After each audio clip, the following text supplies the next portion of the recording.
Welcome to BSUU's last service of this year, this academic year. And I have the privilege of being able to bring Steve Held to be our speaker today. So this is going to be a real honor for all involved. So welcome as you are welcome here. Visitor, friend, or longtime member, you are welcome here. With little children or your partner or alone, we joyfully welcome you here.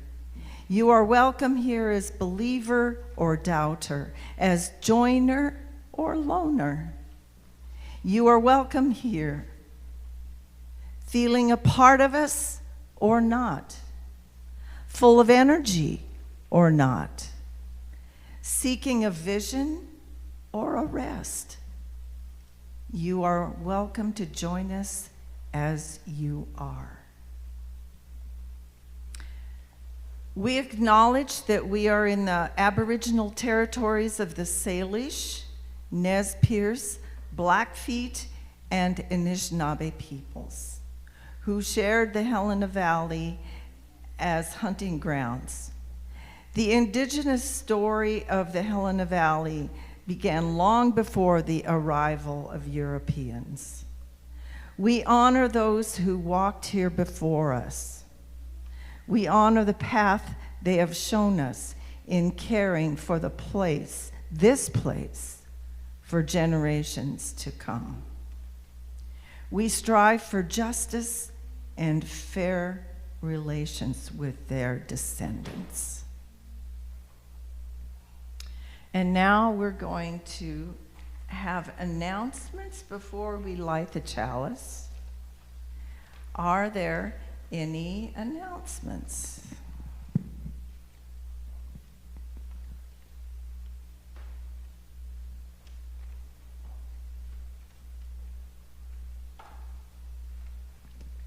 Hi, I'm Katrin An. The UU Book Group is reading Akbar and will be meeting at 18 South Harrison Street, lower level, on Tuesday, June 10th, which I believe is the last day of school. Other announcements?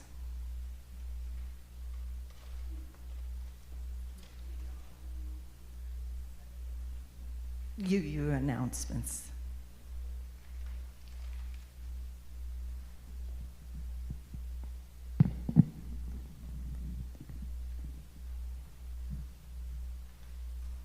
All right, we're going to light the chalice.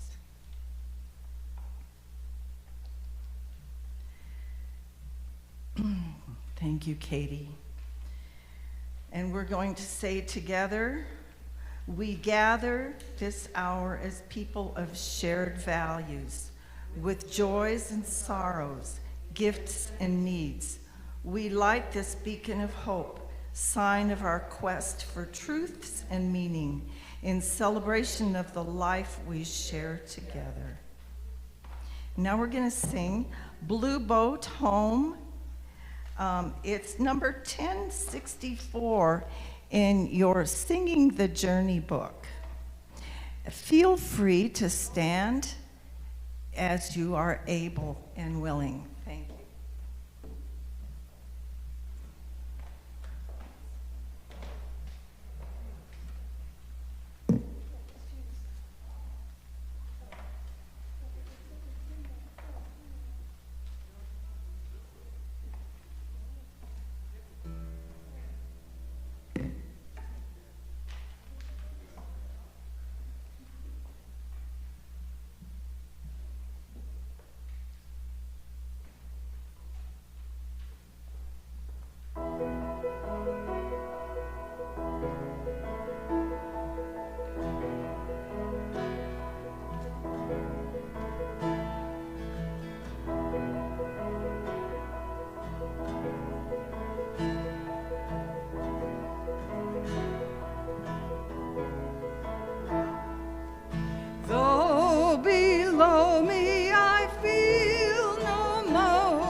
depths of the heavens in our beautiful blue boat home. I give thanks to the waves upholding me. Hail the great winds urging me on. Great the infinite sea before me. Sing the sky my sailor's song. I was born upon the fathoms, never harbor nor boat have I known. The wide universe is the ocean I travel, and the earth is my blue boat home.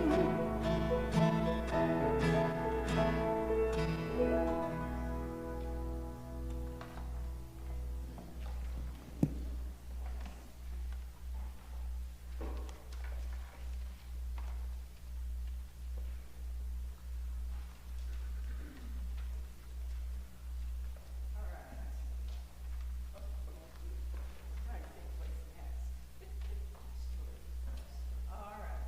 So, children, please come on.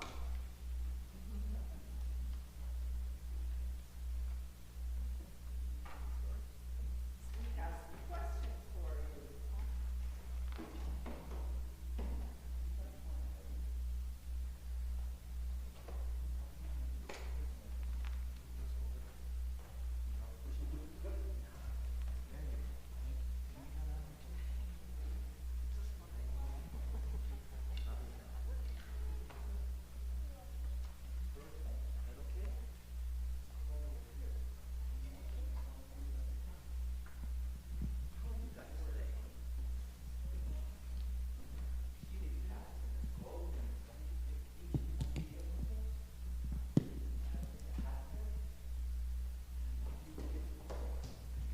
Thank you. There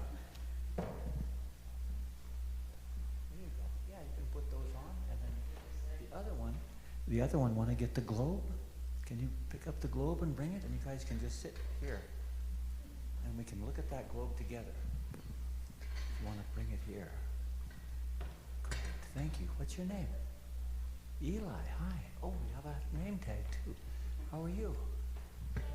Good. Have you seen a globe before? Do you know what that is? Do you know what it is too? Cool. It's a picture of the earth, a round picture of the earth. So from that song we just sang, you know what my little girl did? She went from here, San Diego, California, you can see on here, and she sailed in a sailing boat all the way over here to Tahiti. Isn't that amazing? So do you know where we are right now?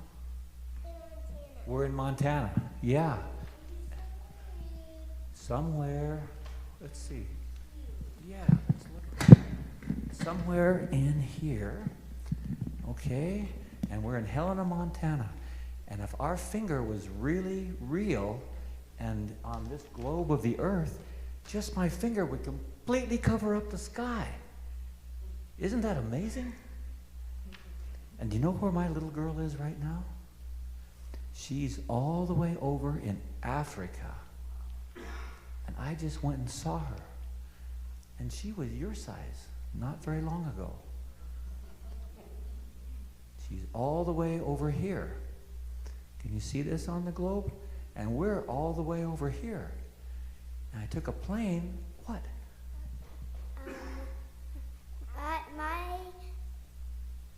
My mom and dad used to live in Africa.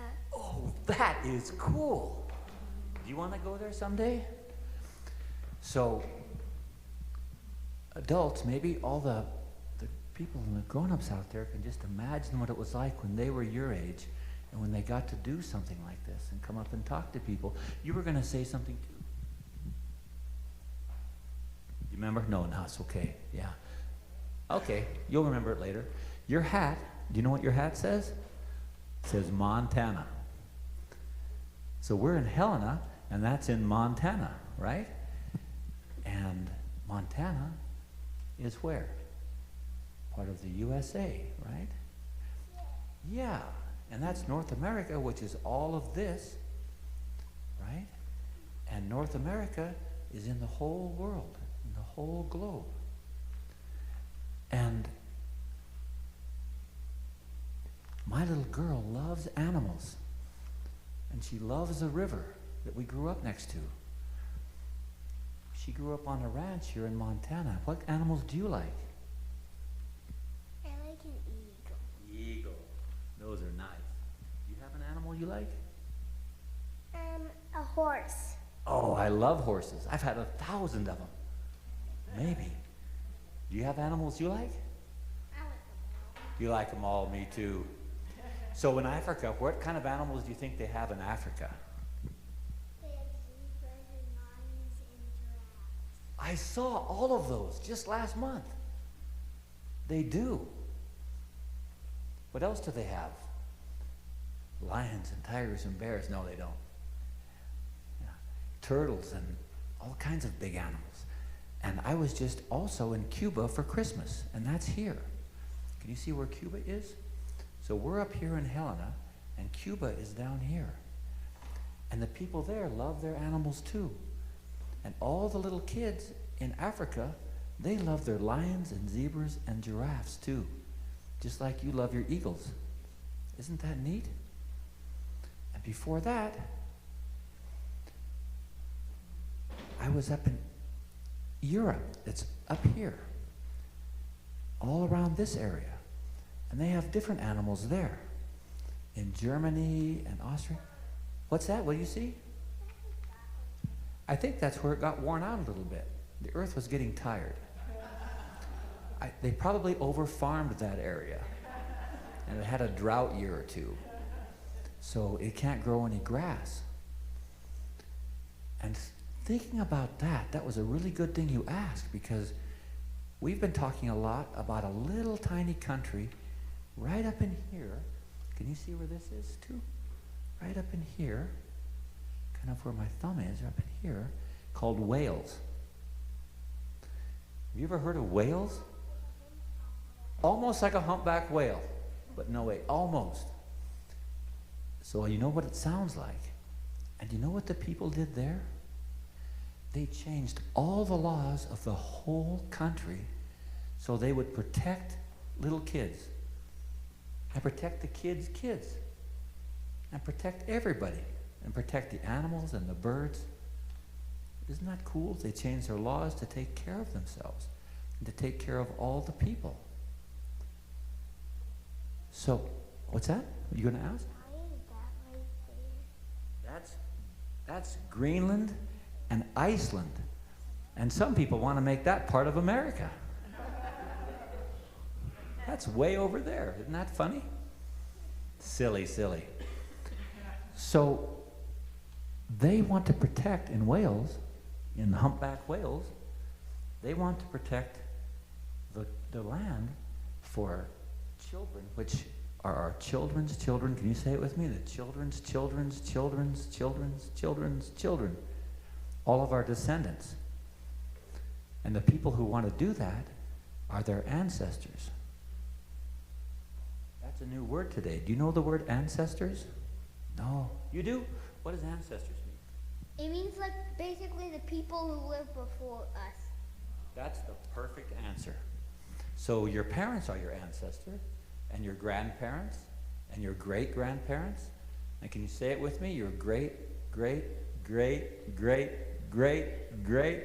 And those people go from here. Our great-grandparents and families go all around the world here, and they came over here, and they go all across here. And the very first people, the great-great-great-greats way back, started right down here in Africa, where I just was. In the what? Basically like. That's basically exactly like.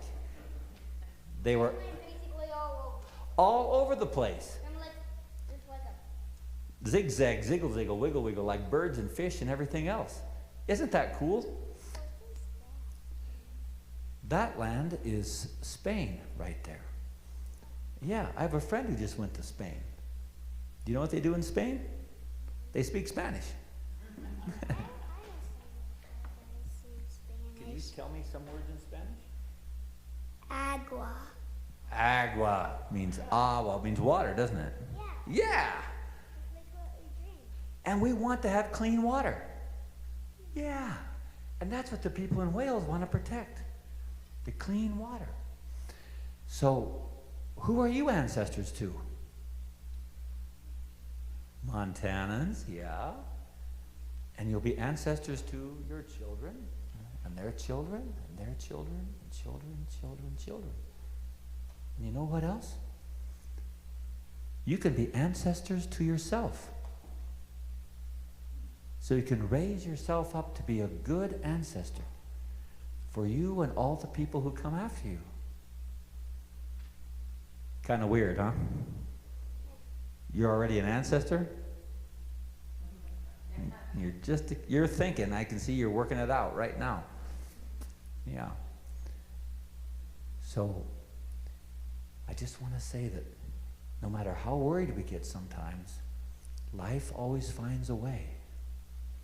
Because our genes, our ancestors, have a will to survive.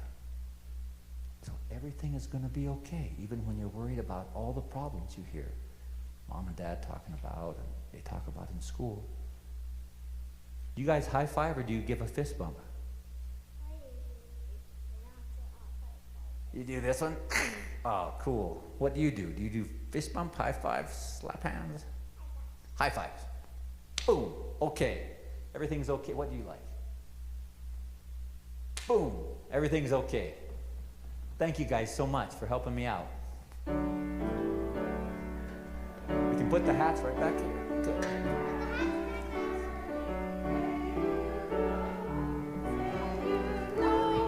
Peace and love go with you. Peace and love go with you. Learn and grow. Learn and grow. Okay, I'm going to read from, it's a reading written by Wendell Berry. It's number 483 in the Singing the Living Tradition. Book number 483.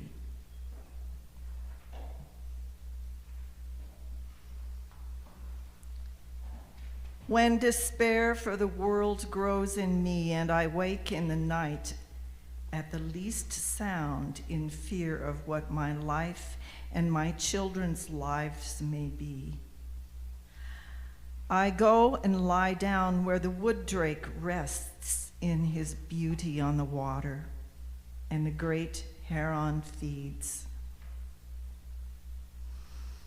I come into the peace of wild things who do not tax their lives with forethought of grief. I come into the presence of still water, and I feel above me the day-blind stars waiting with their light. For a time, I rest in the grace of the world and am free.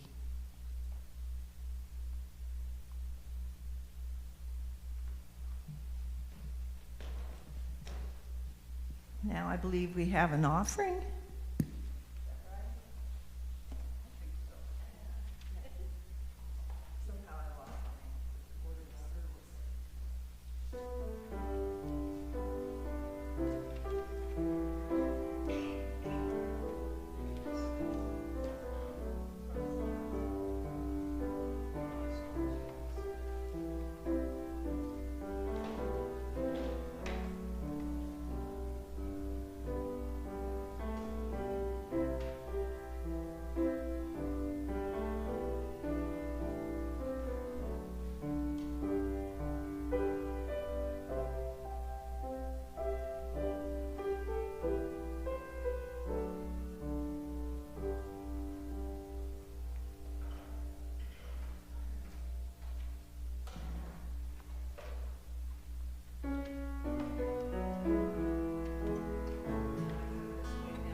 So we're going to sing Gentle Arms of Eden, and I believe that the lyrics are in an insert in your bulletins. You want to stand as you're willing and able?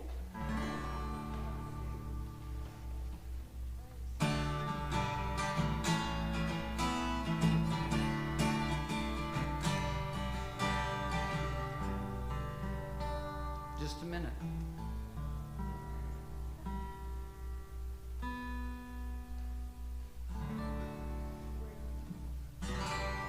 On a sleepy, endless ocean, when the world lay in a dream, there was rhythm in the splash and roll, but not a voice to sing.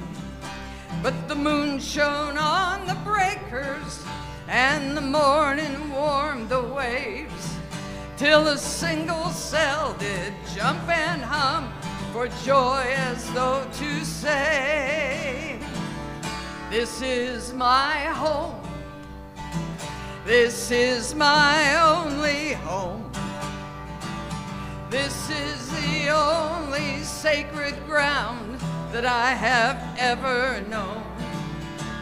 And should I stray in the dark night alone, rock me, goddess, in the gentle arms of Eden. Then the one shone bright and rounder, till the one turned into two, and the two into 10,000 things, and old things into new. And on some virgin beachhead, one lonesome critter crawled, and he looked about and shouted out in his most astonished drawl, this is my home, this is my only home, this is the only sacred ground that I have ever known. And should I stray in the dark night alone, rock me, goddess, in the gentle arms of Eden. Then all the sky was humming, and the ground was carpet green, and the wary children of the woods went dancing in between, and the people sang rejoicing where the fields were glad with grain, this song of celebration from their cities on the plain. This is my home, this is my only home, this is the only sacred ground that I have ever known. And should I stray in the dark night alone, rock me, goddess, in the gentle arms of Eden. Now there's smoke across the harbor, and there's factories on the shore, and the world is ill with greed and will and enterprise of war.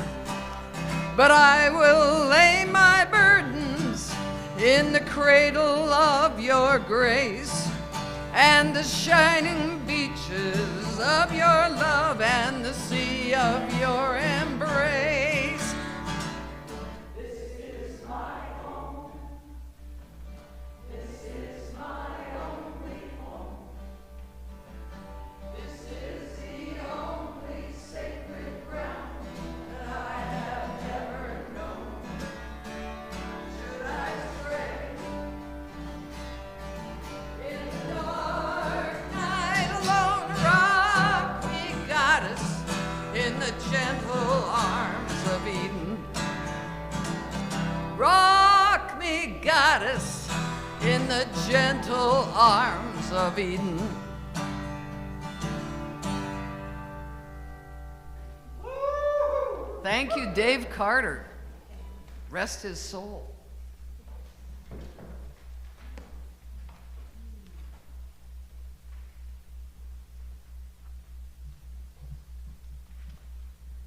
Okay, we're going to do responsive reading. It's number 550 in the Singing the Living Tradition.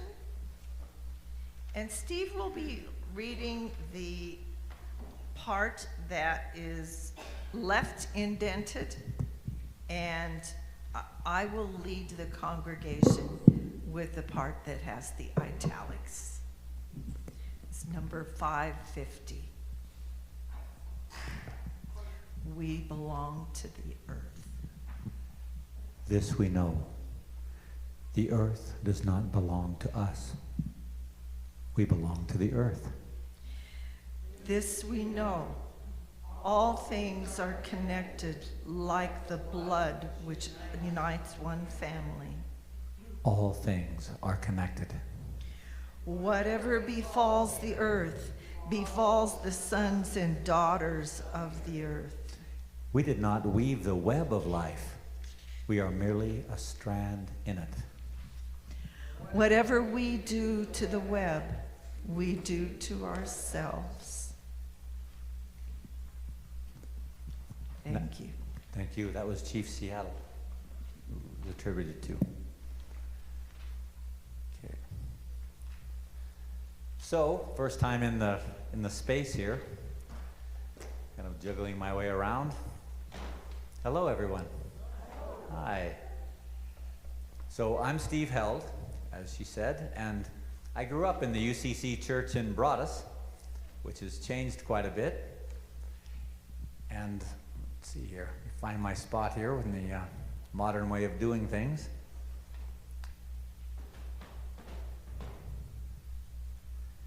So my kids are, and we make a big deal about this in Montana, my kids are 5th generation Montanans. And we ranch on land where people's children are 50th generation. And DNA would suggest that they came from Asia, as the kids just showed us. So immigrants, we have 90% to learn. So not only did I grow up in the UCC, but then I played football at Rocky. And our coach there had 3 priorities: God, family, and football. So we got our butts kicked a lot, but we were really good people. Things have changed and evolved for me as I lived in different places around the world and saw different experiences. I lived in San Francisco, where I went to grad school, San Diego, where my daughter sailed from. Then I lived in New York for a couple of years and back in Los Angeles for a long time. And when I came home to raise my kids in Montana, I, among other things, became the state executive director for the Montana Humanists. People wonder what humanists are, and I broached that question to a group of friends in Helena not too long ago, and I asked them, what do you think when you hear humanists? And one woman said, well, I think they're just witches in nicer clothes. But when I took that role, I said I would do it as long as I could give my explanation of what a humanist is, and I call it the teachings of Christ without the abracadabra. I love the concept of a story for all ages. What is a miracle? That's a question. Loaves and fishes. You probably all know the loaves and fishes songs. I imagine you all grew up in a religious tradition, as I did. It's only an assumption. But there's another story that I've kind of liked, which is the stone soup story, right? And I have a different version of that as well. So one day, there was this long-haired, bearded-looking dude with brown skin from being out in the sun a lot who came into a village of people where they were hungry, angry hippies. And they all needed food, and he was really hungry. He was a hungry hippie himself. And so he came up to the crowd, and kindling. And he said, I can feed all of us with this big pot we have here in the center of the community. We can just build a fire under it and take some water, but the people were angry. And he looked and they all had rocks in their hands. And he said, I can make stone soup. I can make soup out of rocks and we're gonna all be fed. And they said, oh, you're crazy. We have bigger things to talk about. We have to deal with the border. And we've got to deal with all these criminals. We've got adulterers leading us. He said, please, may I have your stone? And one person gave him their stone. And it was a nice, round, smooth stone. And he put it in the water. And he asked for the stones of a couple other people. And one man got really angry and he said, we don't have time for this. We've got an adulterer right here and she needs to be stoned. And Jesus said, chill, dude. Let he who has not sinned cast the first stone. And way in the back of the crowd, he saw a little rustling and someone was moving up near the front. And out from the crowd came a little old lady. And she reached down in the hot water and picked up a stone and smashed the woman's head in. And he said, Mother, sometimes you really make me mad. So he made the soup. People went and got, he tasted the soup. And he said, well, this is coming along pretty well if we only had some carrots. And a little lady over there said, I've got some carrots. And she went and got carrots and put them in the soup. And you guys know how the story goes. He tastes it in a little while and the soup is a little better. And pretty soon people start bringing other ingredients and they make up a nice soup. So I tell this story because I mix and mash a lot of different stories and combine them because we all come from similar traditions and have similar stories of generosity. Once a scientist was asked, what is a miracle? And he said, well, this was a while ago, but he said, well, if it's a 1 in a million times, it's probably a miracle. We no longer have very good explanations for it, so there are 7 miracles a day in New York City with 7 million people. But we're all miracles just by the chance, not of magic, but the chance that with all of the eggs that a woman produces and the sperm from a man, the chance that we were ever born is a miracle, many times over a miracle. And the chance that our parents got together and they were born, and their parents got together and they were born, we are all miracles. We all experience miracles every day. The miracle of the loaves and fishes, the miracle of stone soup, is not the fact that there was suddenly soup appear, but that people gave. And the miracle is the miracle of human kindness. It's a fairly simple thing, and today we're going to experience that when we have our barbecue afterwards.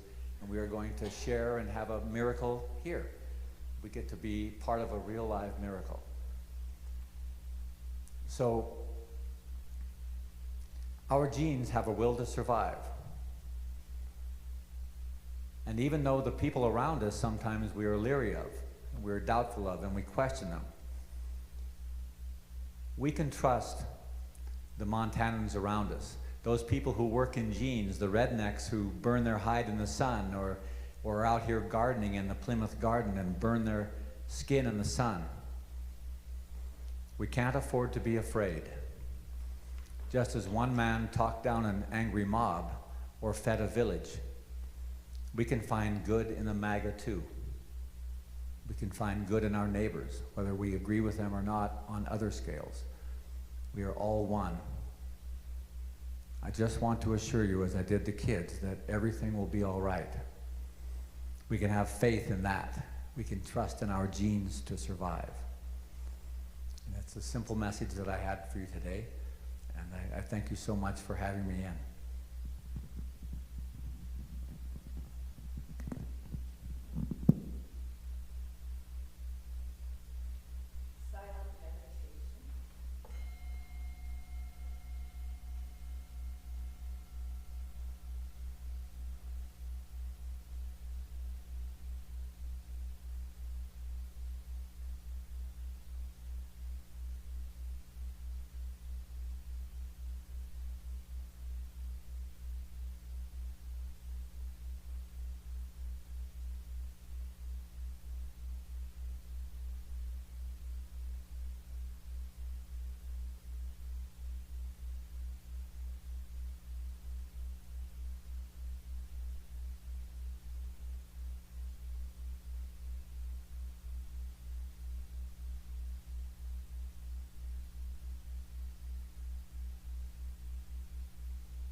This is a time for reflections. If anyone has anything that they'd like to say or ask questions of, now's the time.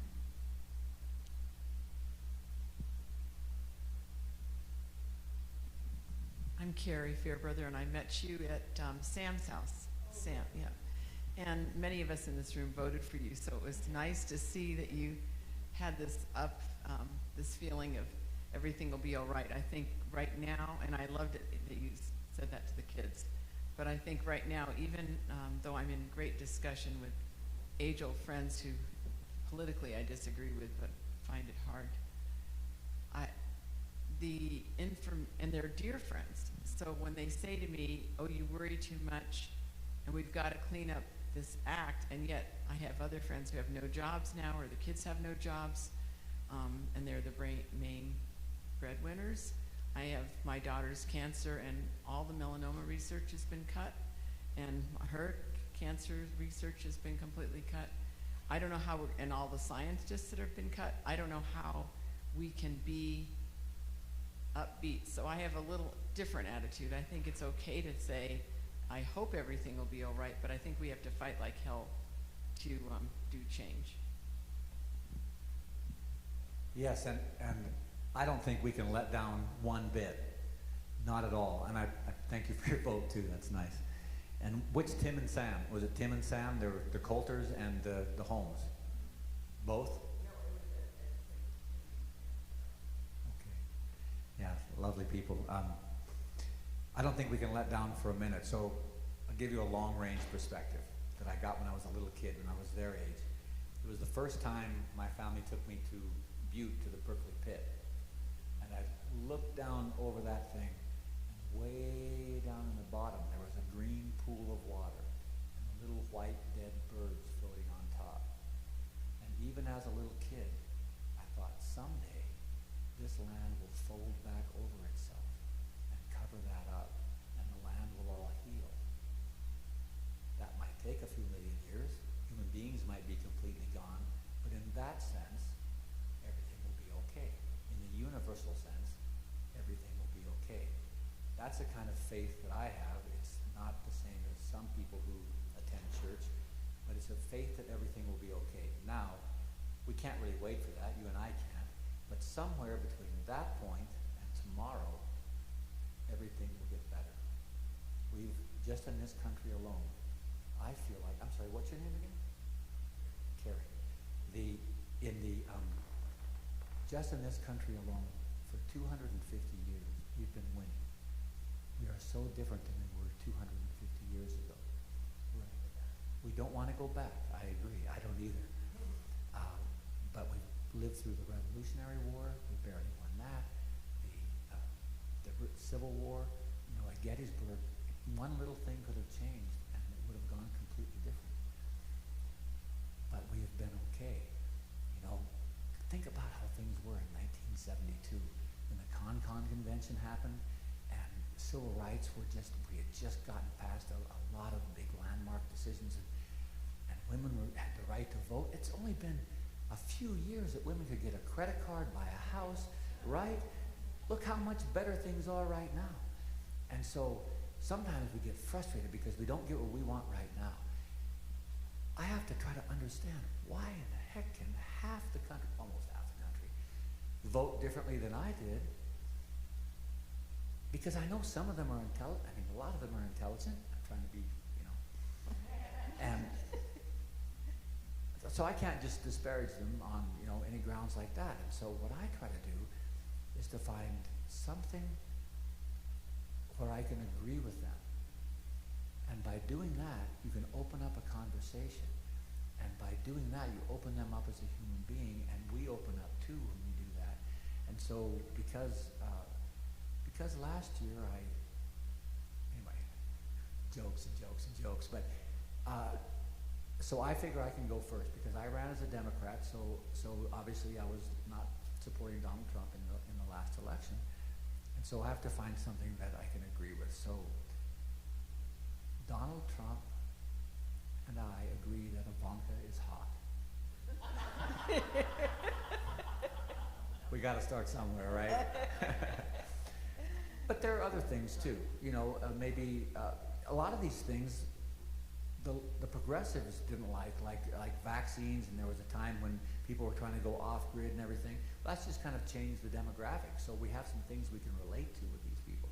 Anyway, you and I could talk for a minute. Yeah. The reason that I'm concerned is, and I do try, because I do have friends that were just, I mean, their parents literally were in the streets of DC when we were kids, fighting for the same rights that we're fighting for now.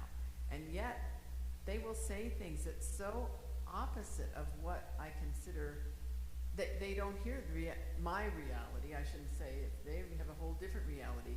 Like when I mentioned some of the problems with research, they said, oh no, that's not happening. And you know, but I'm just saying, it's like absolute not, and you want to say, where are you hanging out? I mean, what have you not heard? And they're not, these are college educated, sometimes PhDs, but that's what concerns me, because obviously they're not, and we talk about lots of other things, but obviously that's not, they don't hear what's going to happen to our hospital system in Montana if we don't have Medicaid and Medicare. And you were in the same hospital administration meetings I was, and they said, we're going to close. And the economics of our cities are down the toilet, because in most areas, the hospitals are the biggest employers. So it's big business, it's not just little. I can't believe it, that they can then say, oh, it's not just little. Yeah. No, it's going to be tough. So I've got stories of everything. We could do this for hours, but my little mother, she was about 5'4", and they say they're German, but you know, who knows really what they were. And they could have very well been Jewish. You know, they thought that they might have been in their family, but she was a little tough lady, and I've seen her stand up the past 2 years ago in 2020 from breast cancer in '91. But I've seen that little woman stand up to men like this and just stand there and, you know, and not in an angry, violent way, but read them the act, stand up to them, tell them the truth. She wasn't afraid of anybody.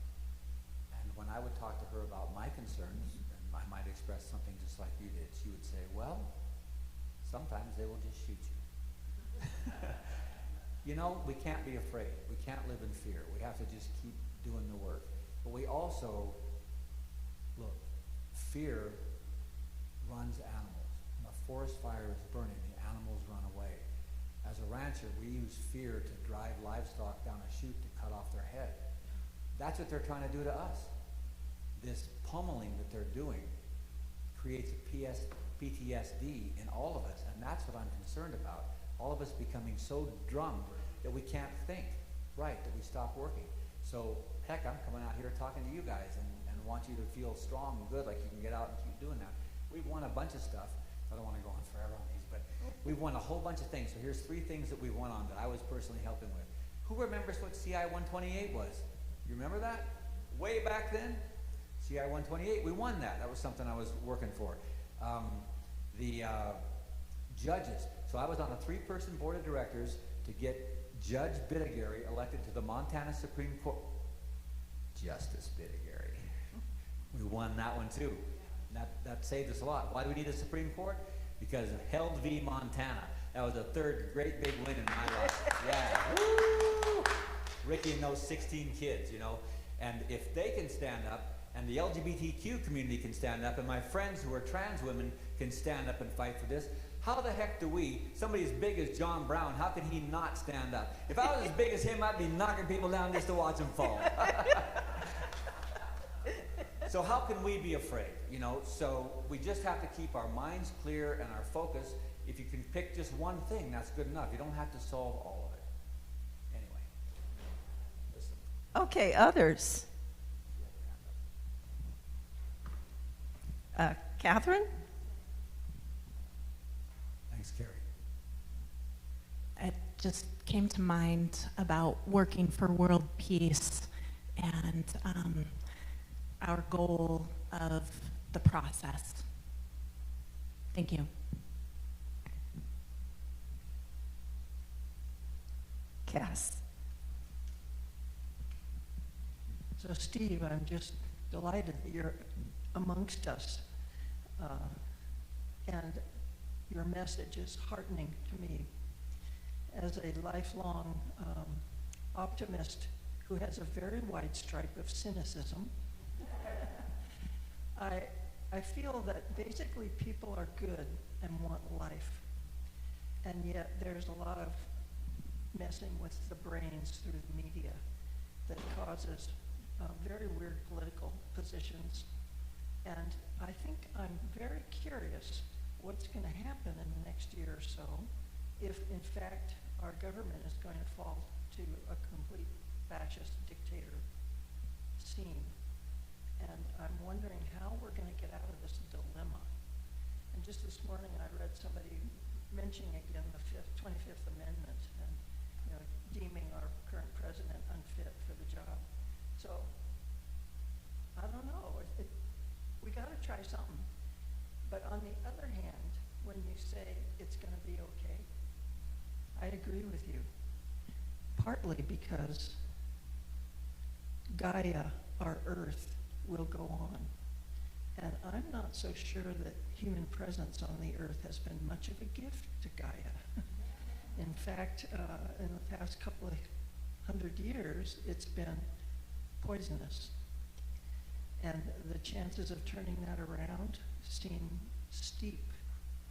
And so if we end up disappearing from the face of the Earth, that's going to be okay. Hey, Cass, I agree with you. You know, we can't sweat it. What's gonna be is gonna be. But this idea of faith and humility and all of that, yeah, I'm right with you. I have those same kinds of feelings. I appreciate that message. Thank you. Are there others? John.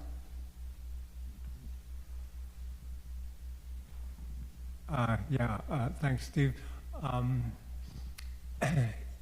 One of the things I really like to do is connect dots, and there are a couple of dots that I want to connect right now from what you were saying. One was introducing the Well-Being for Future Generations Act from Wales and Stone Soup. And Wales is one of the most impoverished countries in the UK, and they got their independence in 1999. And they got together and they had a big empty bowl of deciding, or pot. What are we going to do with this? And with this new opportunity to determine our own destiny.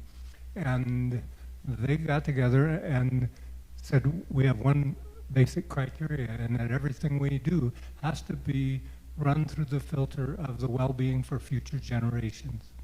That's the pot. John, can I ask this gentleman? Sir, who's going out? Yeah, are you a fan of Jordan? I'm sorry, John. What's that? Brother, I got to see him play in the playoffs in '98, yeah. Oh, man, I had a friend who lived in Chicago, and he got tickets, and we were right down close to the front. He scored 55 in that game. There was one time, he was flying out of bounds. He was out of bounds in the air, flips it over his head, it goes down into the hoop. It's like, that's impossible. I've seen him do that, like, to get so the ball just go out of bounds. Yeah.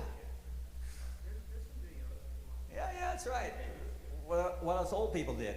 The future, yeah, thanks, man. Future generations did. I'm sorry, John. I think I saw that game. Yeah, so this let everybody think about future generations for a minute, right? So Yeah. I'll rewind you a little bit. Yep. And so what they were saying, who's got an idea for transportation that's going to go through the filter of the well-being for future generations? Because they're all getting up and saying the same thing as that person in the back of the room saying, this is a dumb idea, we can't do this, we're just a small country, and it's totally against all of the things that we're supposed to be doing. And so I said, well, who's got an idea for transportation that is in the best interest of future generation? Okay, let's put that in there. And then, we're missing something about the economy. How do we deal with the economy? Who's got an idea for that? And they put that into the pot, ran it through this filter. And they had 40, I think, different ingredients in this concoction that they put together, which is the well-being for future generations. And it is, rose up from indigenous wisdom all over the world. This is not a new idea. It's implemented in a condition that was impoverished because they forgot. We forgot those old, timeless, not old, principles of how to make good soup for everyone. And so I was really enjoying having that opportunity to think of how Wales came together and did this and are still doing it. It's not an easy thing. They're still struggling with it, but they're making progress, and they're teaching people. They have an academy for young people to come and learn how to apply these out in the countryside. So they had 40 different ingredients that they put in these, like transportation, economy, healthy soil, and a whole bunch of other things. And anything that comes up, they run through it. Do we put this in our soup? Is this going to make our soup better?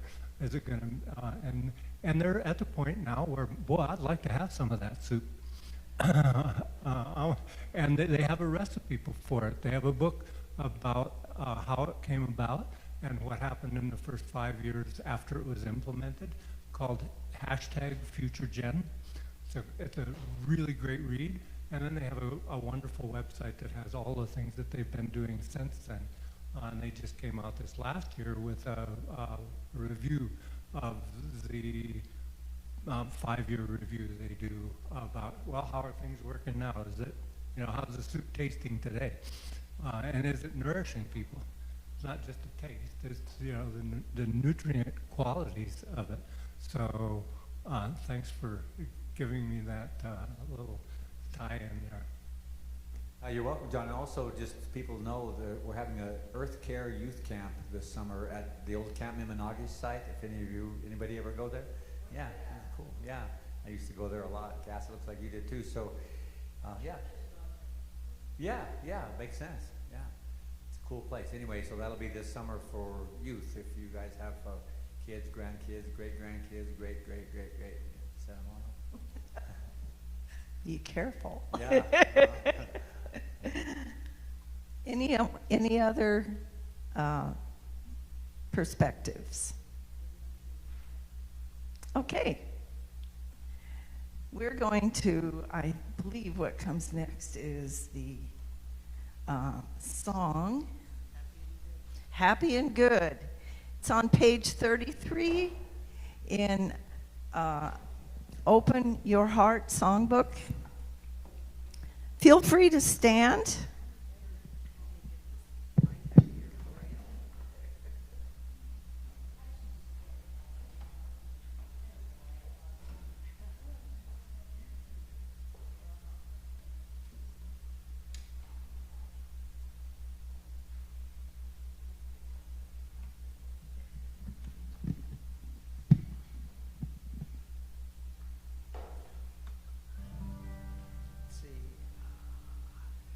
Let's just go through it. 1, 2.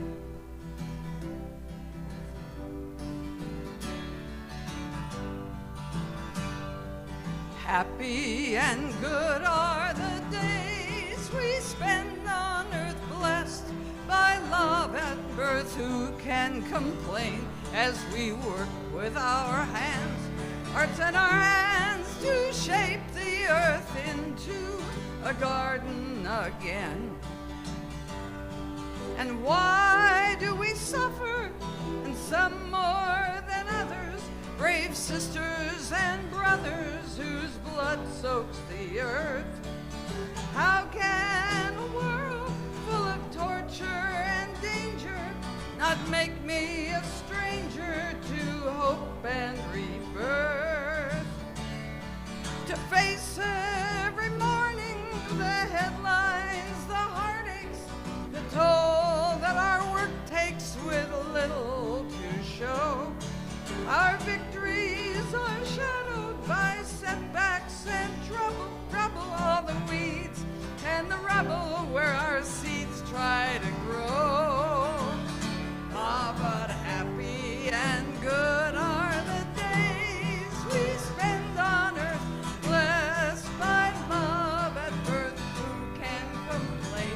as we work with our hearts and our hands to shape the earth into a garden again. What kind of creator gave birth to such children? Eccentric, bewildering, not ones I would choose. My neighbor, myself, what a rough combination. We're the crown of creation, we're the worst of the fools. But happy and good are the days we spend on earth, blessed by love at birth.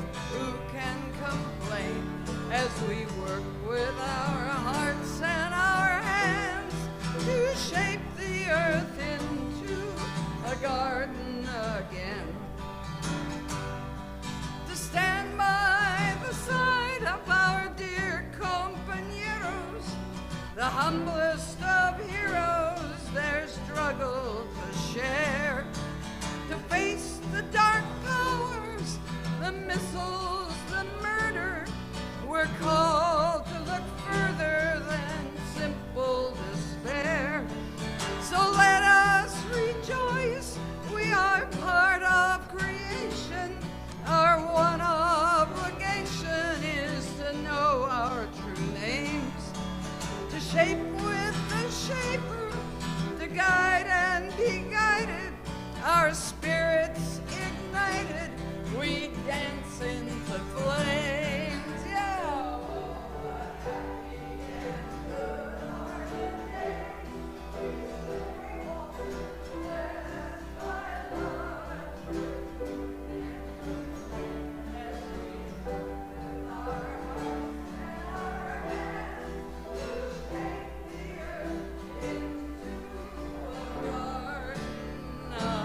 Again.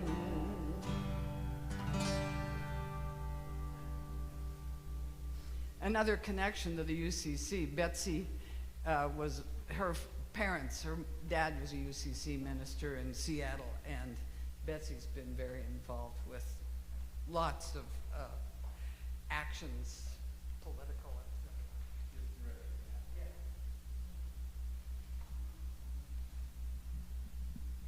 Okay, we're going to extinguish the chalice. All together we say, we extinguish this flame, but not the light of truths, the warmth of community, or the fire of commitment.